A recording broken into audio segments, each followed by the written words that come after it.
I want to share with you now some fantastic information from Curable. This document is in the files after this video, so you can have a look at it for yourself. But this document from Curable is called The Path In and Out of Chronic Pain, and it covers a huge range of factors that can be contributing to a pain pattern right from the back as far as childhood. And it just really clearly gives you a little bit of a snippet of information that is there and what might be important in your story. Some of you in our program will have met the backpack already, but if not, that will be coming up later in this module. And it just starts to introduce you to all those factors that can be contributing to why you have a chronic pain pattern. And they start with challenging childhood experiences. And the reason this is important is when we're young and our nervous system is reasonably immature, it looks to others and to the surrounding area of us for safety. And if we have anything that happens to us in that very, those early years, then it can have a really long-term implication of how we then respond to events later in our lives. So we will be covering this later on in much more detail, but we want to just introduce this concept at this point that actually your pain may go back as far as an incident that occurred when you were a young child. And the reason that this happens is sometimes we don't get that regulated in the way that we need from those around us. And then it means that our system stays in this slightly alarmed, alert state, that meerkat mode. And it then means that we are prone to being more anxious and we are more prone to experiencing things more keenly. And that's why we can then experience more pain. So when we are, if something like this has happened to us when we're a child, what we do sometimes is we then adapt our behaviour and we bring coping strategies in that mean that we can become a bit more like a people pleaser, or we can become perfectionists, or we want to control everything. And this again is often a pattern that comes through all the way into adulthood. So just if you might recognise in that yourself that actually you have a little bit of a tendency to be on high alert the whole time and to be watching for what happens or over planning things. And this does mean that we have an ongoing state of tension and vigilance, and this then affects the nervous system. Another thing in childhood that is really important is our health experiences. So if we've had a health scare during childhood, or if those who are really close around us have had a health experience or had to go into hospital, that can be a contributing factor to, again, this hypervigilant state. It might fire that amygdala part of our brain, the fight-flight center within our brain. And again, it can mean that we experience pain more intensely. You may or may not have experienced something like this, but then what then happens is, if you have, or even if you haven't, as we go into our older life and coming into adult life, we sometimes then end up with stressful events that are occurring now. And with an overprotective nervous system, what often happens is that we can then start to produce symptoms. And quite often in a pain story, you find that people have got, when you look back from the pain, you actually then start to go, oh, do you know, I had this before and that before, and we don't necessarily put all the parts together. Certainly in my pain story, I was experiencing fatigue way before I was experiencing persistent pain, but I never thought to put the two things together until later on, and then it started to make a lot more sense. Then I started to look back even further and realise that events way back may have been important.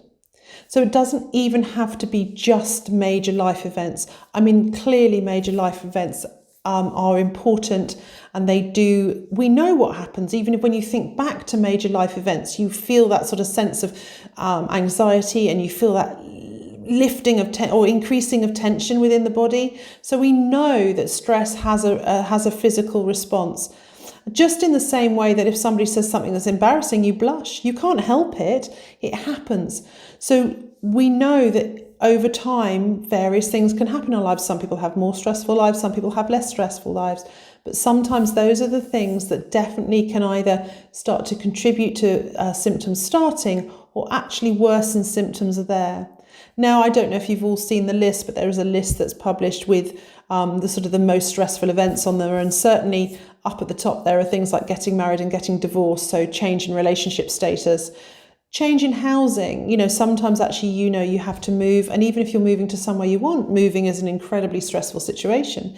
If you actually then put that when you've had to move and you didn't want to move, then that actually is increasingly, is an even bigger stressful event. And it does sort of threaten our safety, things like that. Again, particularly in a pain situation, I think it's, we consider whether we're going to be able to go to work, whether we're going to be able to keep our jobs, whether we're going to be able to feed our families. And I think all of that, again, is a contributing factor. And you may find that those are things that, you're carrying or have affected your nervous system through time. It doesn't even have to be a massively or traumatic event. So then what happens is the body then starts to feel sort of overwhelmed, and it starts to produce this cycle of chronic symptoms.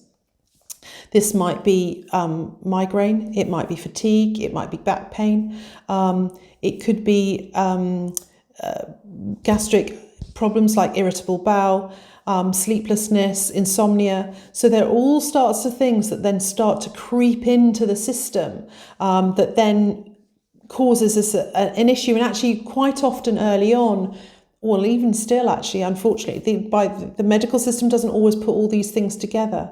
And so essentially you sometimes end up being treated by, different people for different conditions. And whereas in fact, actually, if you look back to the underlying causes, then actually they suddenly start to slightly fit together. So what then happens in the body is, unfortunately, it gets used to these patterns. It gets used to having pain, and they become learned systems, learned patterns.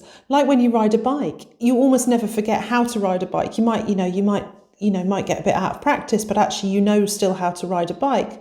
And so then you get back on the bike and you learn how to do it again. And these systems of pain and these pathways, these neural pathways, become learned, and it's like our body gets stuck in a loop, and then you almost can't get out of it unless somebody's helped you to identify that, so that you actually know that that's important. And further on in the program, certainly what we will do is we will start to see where these learned patterns are and help you to undo them. What then happens is the brain becomes sensitized, and you end up with this central sort of sensitization, and it starts to see danger when there isn't even danger present. It starts to produce pain symptoms when the stimuli or the original situation is not there. And then it starts to cause us changes in our lifestyle, and it starts to impact all sorts of different areas of our life. So we will have a decrease in our physical activity levels. It affects our social life. You don't want to necessarily see friends because actually it can be a bit overwhelming, or they don't understand. It can affect our relationships, particularly our close relationships. And then it can affect our mood and our health and our daily routine. So it becomes impactful on every single area of our life. So it's not then just about the pain. And I think one of the hardest things is getting people to understand that, who are not experiencing it. And I think it's really difficult without sort of sounding like you're moaning, or even just getting people to help you in the way that you need, but without kind of nagging. And it's really tricky then. And it starts to, as I say, you too have a tendency, or a lot of people have a tendency then to start to withdraw, because it is then starting to have an effect on your day-to-day life. And then essentially, almost as that all gets worse, it fuels the pain. And so you end up in this sort of downward spiral that starts to make everything worse. And actually life is pretty miserable. It's not only is it painful, it's then pretty miserable too. But what we now know is that you can actually, you can reprogram this little by little, step by step. And actually it's looking at all of those factors that can make a difference in the pain. And one of the biggest parts of those is understanding this. And that's why we're bringing you this information. As I say, some of you may know this stuff already, some of you may know some of it, but it's bringing the bits that are relevant to you. I mean, it would be wonderful if we could see everybody in person and bring it to you individually. but it's about bringing the tools to you so that you can then find the bits like, oh yeah, actually now I understand, I was really ill as a child. I spent quite a lot of time in hospital. Now I understand that that might have been important. I can understand that maybe actually I'm having a little bit of a trouble with my boss at work, or actually I'm not sure, in the current crises, how I'm going to afford to pay the rent. So it's about some of those things we can't change, but it's about understanding that they're important in the picture and then reframing them in a way that means that it has a less stressful effect on the body, the brain, and therefore the pain. So what we can do is to start to learn these techniques, and it then starts to rewire the brain. But until we're aware of that, it's really difficult to do. So there's masses and masses of different types of techniques that we can use. Things that are really, really useful are meditation, visualization, reframing the way you think and feel about things, expressive writing, moving. So all of these things, we're going to bring you different versions of techniques that will hopefully help you to start to be able to change the way the neural pathways are working in your brain and start to get better.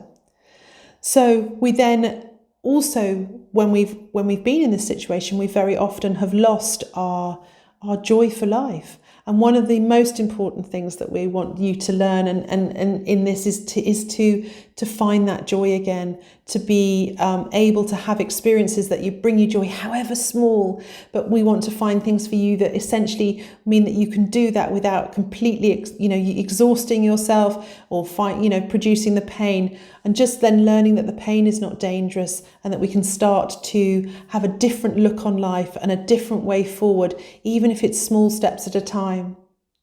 So we hope that you find this helpful. Do have a look at the document in the next section of the module and see if there's anything that rings true. And in the next, going forward from there, we're going to look at your backpack. What's in your backpack? What are you carrying? What have you brought with you to the table to this point, and what we can change?